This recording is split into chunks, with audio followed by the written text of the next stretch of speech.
तो माता कहती है रुक्मिणी के वर्तमान समय में कुल आपसे बढ़िया किसी का कोई कुल नहीं है। आप वसुदेव और देवकी के पुत्र हैं। नारी के जितने गुण होते हैं वो माता देवकी के अंदर है। पुरुष के अंदर जितने गुण हैं वो सब श्री वसुदेव जी सूरसेन के पुत्र हैं। वो जमाने के बहुत बड़े राजा थे सूरसेन। तो आपसे बढ़िया तो कुल भी नहीं है किसी का। भगवानशील, आप मुस्कुराते ही रहते हैं, आपके अंदर इतनी सरलता है, बहुत शील स्वभाव के हैं। कृष्ण का स्वभाव चिड़चिड़ापन नहीं है। कितना धैर्यवान है। अरे बंदा 100 गालियां देता है, कमाल की बात है, वो बोलता नहीं है, 100 गालियों तक सुनता है वो।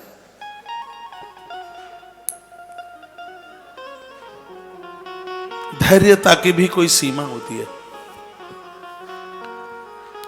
जितना इन राक्षसों ने उत्पात कृष्ण के साथ किया, शायद राम के संग भी नहीं इतना हुआ होगा। लेकिन इस प्रभु के अंदर बहुत सहनशीलता है, बहुत ज्यादा। कोई कृष्ण ऐसे ही नहीं बन जाता। देवताओं में कृष्ण का स्थान अद्भुत है, वंदनीय है। माता रुक्मिणी कहती है मेरे गुरु नारद हैं, और गुरु वही है जो भगवान की पूरी जानकारी दे दे, आपको ईश्वर के बारे में बता दे। एक नंबर का गुरु है। परमात्मा की बात करे, पूरी ईश्वर की जानकारी दे, ईश्वर के बारे में बताए। तो नारद जी मेरे गुरु जी हैं, उन्होंने जो मुझे बताया है इस पत्र में मैं वही लिख रही हूं। आपसे बढ़िया कुल, आपके अंदर शीलता और आनंद की बात, आपका स्वभाव बहुत बढ़िया है। स्वभाव बढ़िया नहीं है, जहर देने वाले को मुक्ति देता है।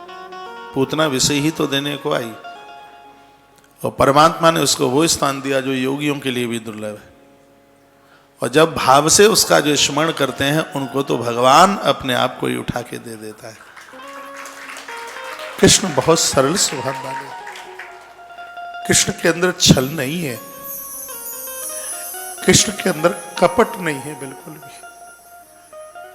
कर्ण ने भगवान कृष्ण की बहुत प्रशंसा करी थी कुरुक्षेत्र में मृत्यु के समय पर। कहा गोविंद आपको हर कोई नहीं समझ सकता। वो तो इस मृत्यु लोक का बहुत बड़ा भाग्यशाली स्त्री पुरुष होंगे जो आपके पुजारी होंगे, आपके अनुयायी होंगे। आप विलक्षण देव हैं। मुझ जैसे अपराधी को भले ही आपने मुझे क्षमा कर दिया हो, लेकिन मैं अपने आप को क्षमा नहीं कर सकता। मैंने भरी सभा में द्रौपदी को वेश्या कहा।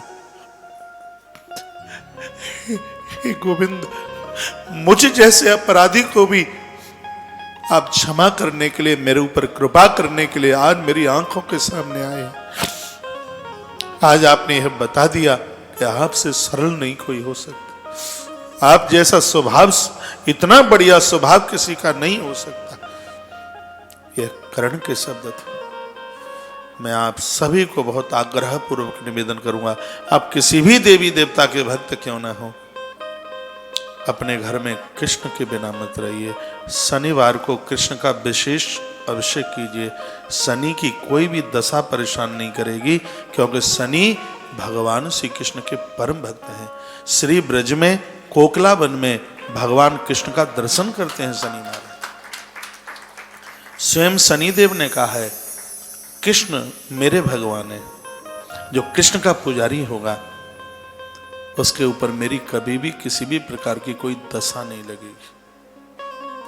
इसलिए शनिवार के दिन विशेष रूप से भगवान श्री कृष्ण का शंख में दूध भर करके अभिषेक करें। कृष्ण को गोपाल शेष नाम बहुत अच्छा लगता है।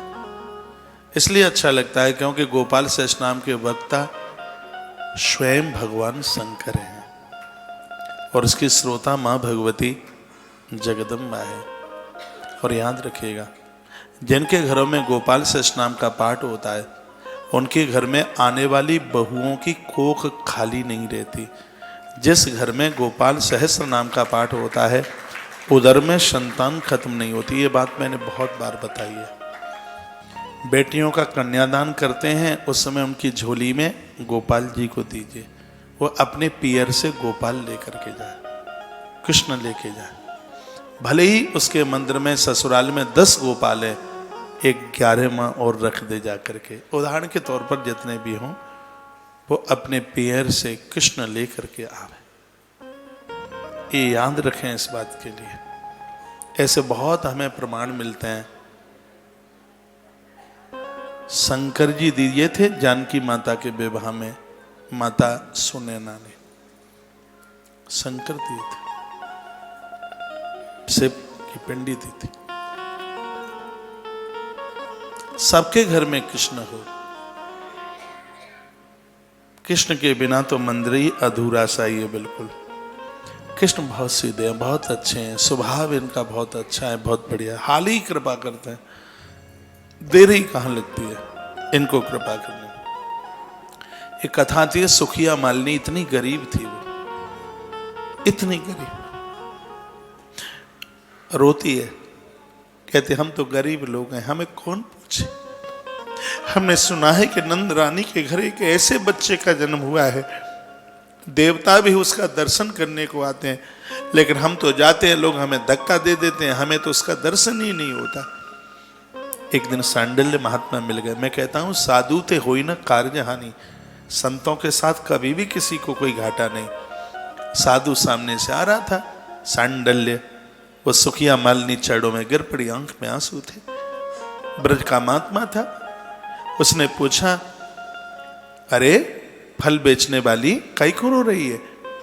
कहती है आप गुरु हैं, आप भगवान हैं, मेरी एक मैंने आप सुन ले, मैं नंद के बालक का दर्शन करना चाहती हूँ, एक बार उसका हमें दर्शन हो जाए, कृपा कर दो।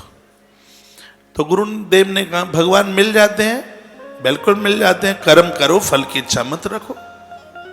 बस यही सूत्र उसको लग गया।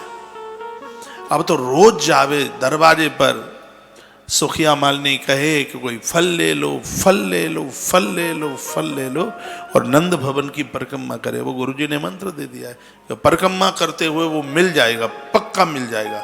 सो नंद भवन की रोज परिक्रमा करती है, परिक्रमा करोगे मिल जाएगा। इसलिए कामना नाथ गोवर्धन नाथ की परिक्रमा, और परिक्रमा में वो किसी न किसी रूप में हर भक्त को मिला है। वो प्रदक्षिणा में परिक्रमा में ये परिक्रमा करती है डलिया सिर के ऊपर, कहते कोई फल ले लो, कोई फल ले लो।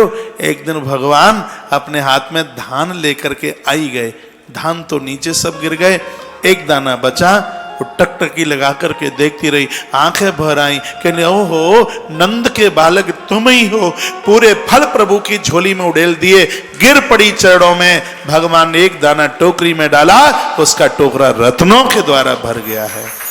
ऐसा भगवान मेरे परमात्मा ने इसको साहिज मुक्ति दी थी।